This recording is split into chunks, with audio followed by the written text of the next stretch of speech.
S T प्रवाशांसाठी लागू झाले नवीन नियम. प्रवाशांना सावधान. 3 अत्यंत कठोर नियम लागू झालेले आहेत. कारण एस टी महामंडळाने हाफ तिकीट बंद करण्याचा निर्णय घेण्यात येणार. एसटी प्रवाशासाठी 3 नियम लागू. हाफ तिकीट बंद. संपूर्ण सत्य जाणून घ्या. एसटी प्रवाशासाठी लागू होणार 3 नियम. प्रवाशांना सावधान, अत्यंत कठोर नियम लागू झालेले आहे. कारण एसटी मंडळासाठी हाफ तिकीट बंद करण्याचा निर्णय घेण्यात येणार आहे. आता ज्या महिला हाफ तिकिटावर प्रवास करतात, ज्येष्ठ नागरिक हाफ तिकिटावर प्रवास करतात, त्यांसाठी पहिले नियम आणि संपूर्ण नियम लागू करण्यात आलेले आहे. लक्षात घ्या, ज्यावेळेस 15 ज्येष्ठ नागरिकांना मोठा प्रॉब्लेम झाला, पहा नेमकं तिथं काय घडलं आणि काय ज्येष्ठ नागरिकांच्या नियम. दुसरी घटना अशी घडली की नाशिकच्या बसस्थानकावर एक लांब पल्ल्याची एसटी बसस्थानकावर उभी होती. बसमध्ये 60 वर्षावरील अनेक ज्येष्ठ नागरिक बसले होते. त्यांनी 50 वर्षावरील म्हणजेच की 50% सवलतीचे तिकीट घेतले होते. गाडी निघणार इतक्या झटक्याने कंडक्टरने तपासणी सुरू केली. कंडक्टर एका ज्येष्ठ नागरिकाजवळ गेला आणि म्हणाला, "काका, तुमचं मूळ ओळखपत्र दाखवा." त्या महिलांनी पूर्ण पैसे देण्याचा नकार दिला आणि हुज्जत घातली. शेवटी लक्षात घ्या, की तिसऱ्या नियमाचे इशारे कंडक्टरने त्या 5 महिलांच्या पुढच्या स्टॉपवर खाली उतरवलं. त्यामुळे लक्षात ठेवा, जर तुम्ही शहराच्या आतच्या आत एसटीची फिरत असाल आणि राज्याबाहेर चालत असाल, तर हाफ तिकिटाचा मोह सोडा आणि पूर्ण तिकीट काढूनच प्रवास करा. अन्यथा अपमान सोसून बाहेर पडावं लागेल. आता नियम त्या महिलांना माहिती नव्हता, त्यामुळे त्यांनी वाद घातला आणि त्यांना बाहेर काढलं.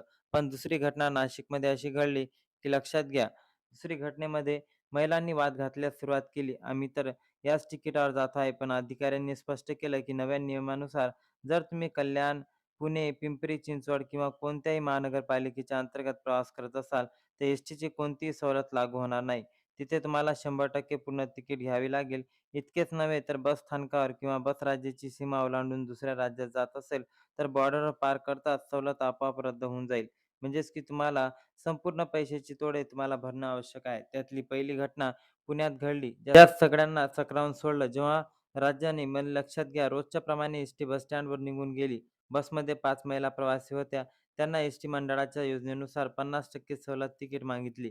कंडक्टरने त्यांना तिकीट दिले. पण पुढे जर गाडी शहराच्या हद्दीत पोहोचली, तिथे तशीच चेकिंग स्क्वॉड गाडीत चढला. तपासणी अधिकाऱ्यांनी त्या महिलांचे तिकीट पाहिले आणि तत्काळ सांगितले, "तुम्ही शहराच्या अंतर्गत भागात प्रवास करत आहात, त्यामुळे तुम्हाला ही सवलत लागू होत नाही."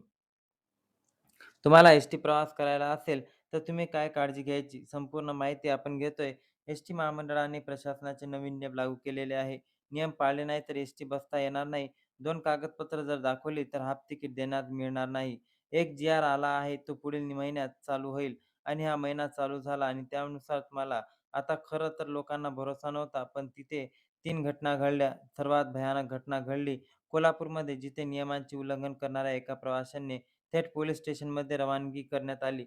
आता या लोकांना आयुष्यात कधी एसटीमध्ये बसता येणार नाही.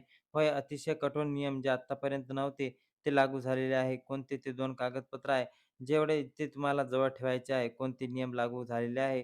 पुणे, नाशिक आणि कोल्हापूरमध्ये ज्या घटना घडल्या, त्यात अनेक घटना घडत आहे आणि सगळीकडे ही घटना होत आहे. पण जेव्हा लक्षात घ्या, जेव्हा आज ते 3 घटना घडल्या, ज्या टीव्हीला आल्यानंतर सगळ्यांना भरोसा बसला. पहिली घटना पुण्यात घडली, जिथे चालू प्रवासात अचानक 5 महिलांना बसमधून खाली उतरवण्यात आलं. दुसरी घटना घडली नाशिकमध्ये, जिथे 60 वर्षापेक्षा जास्त वय असलेल्या 15 ज्येष्ठ नागरिकांना ओळखपत्राची थेट तपासणी झाली आणि त्यांना अर्ध्या तिकिटाच्या सवलतीवरून थेट गाडीच्या बाहेर काढण्यात आलं.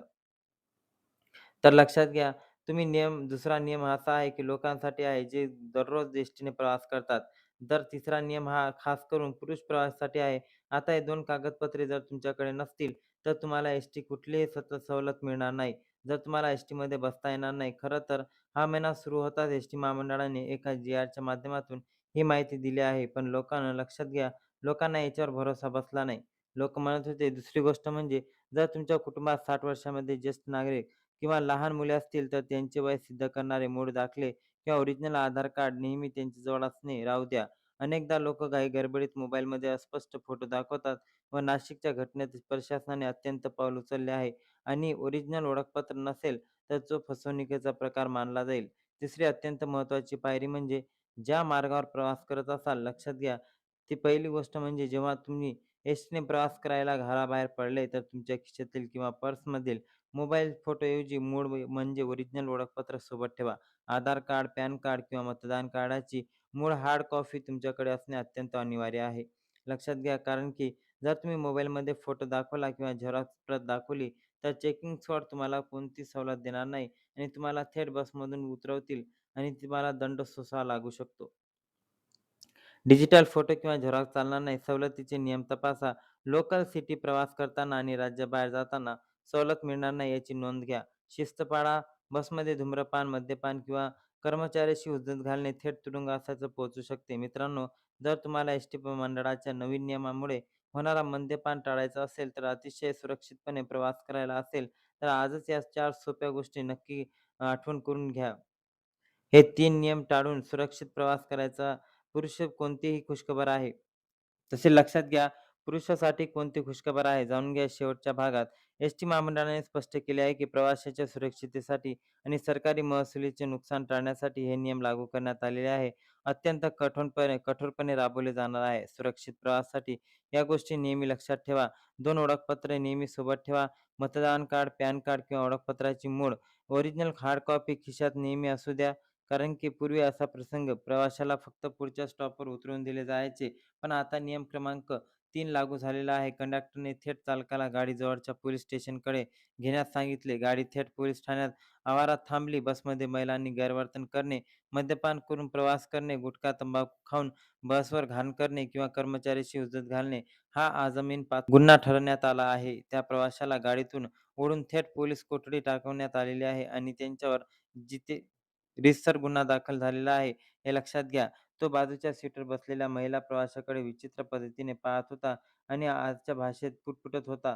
त्याचा तंबाखू आणि दारूच्या उग्र वासाने आजूबाजूच्या प्रवाशांना त्रास होऊ लागला. महिला प्रवाशांनी तात्काळ कंडक्टरकडे तक्रार केली. कंडक्टर त्याला समजवण्याचा प्रयत्न केला आणि शांत बसमध्ये सांगितले, पण प्रवाशाने उलट कंडक्टरच्या कॉलर धरली आणि गाडीत गोंधळ घालायला सुरुवात केली. कोल्हापूरच्या बसस्थानकामध्ये रात्रीच्या वेळी नक्की काय घडलं? एका प्रवाशाला थेट पोलीस कोठडीत का जावे लागले? हे सर्वात भयानक नियम लागू करण्यात आलेले आहे. हे नियम पाळले नाही तर तुम्हाला अत्यंत प्रभावीपणे तुम्हाला दंड होऊ शकतो. जास्तीत जास्त हा व्हिडिओ नागरिकांपर्यंत शेअर करा. जय हिंद, जय महाराष्ट्र. धन्यवाद.